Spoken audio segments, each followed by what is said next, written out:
সুপ্রিয় দর্শক মণ্ডলী, আজকে আমরা চলে এসেছি চুয়াডাঙ্গার কোল ঘেঁষে গড়ে ওঠে একটি প্রত্যন্ত গ্রামের নাম কাথলি। এই গ্রামের পাশেই গড়ে উঠেছে একটি হাঁসের খামার। এই হাঁসের খামারের ভিডিও আজকে আপনাদের সাথে শেয়ার করব। কিভাবে একজন মালয়েশিয়ান প্রবাসী এই হাঁসের খামার গড়ে তুললেন এবং কেন গড়ে তুললেন সেই ভিডিও দেখতে যাচ্ছেন আজকের পর্বে। সবাই আমাদের সাথে থাকবেন, চ্যানেলটি সাবস্ক্রাইব করে রাখবেন। ধন্যবাদ।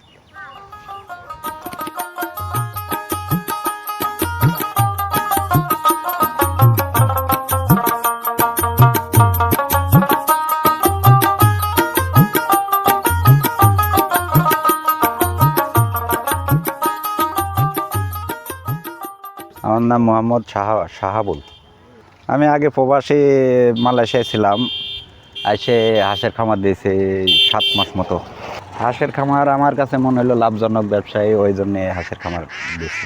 আমার 3,20,000 টাকা ঘরমর সহ সব খরচ হয়েছে। আমার মনে হয় এই ব্যবসাটা খুবই লাভজনক। যদি ডিম প্রোডাকশনে যায় তাহলে ডিমে লাভ হয়, হাঁস তো থেকেই যায়, মাংস তো খাওয়া যায়।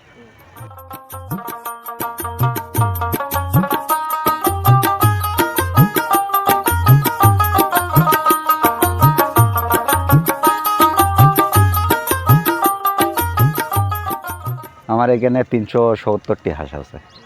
না, এক প্রজাতি খাকি ক্যাম্বেল হাঁস। আমি চেষ্টা করছি আস্তে আস্তে উপরে ওঠানোর জন্যে, যাতে ভালো হয়, কিছু মানুষের কাজও যাতে বাড়ে। আমরা 4 জন শ্রমিক আছি।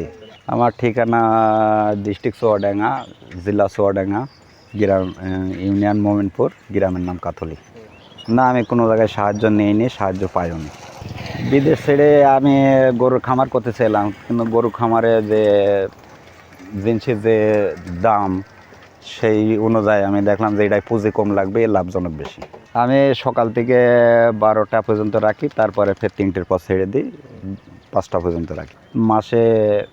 এর আগে আমার 200 হাঁস ছিল, পরে আমি হাঁস তুলছি, নতুন হাঁস। তো 200 হাঁসে আমার 60,000 টাকা ইনকাম হয় মাসে, খরচ খরচা বাদে। এই ব্যবসার পাশাপাশি আমি চাষবাস করি, গরু আছে।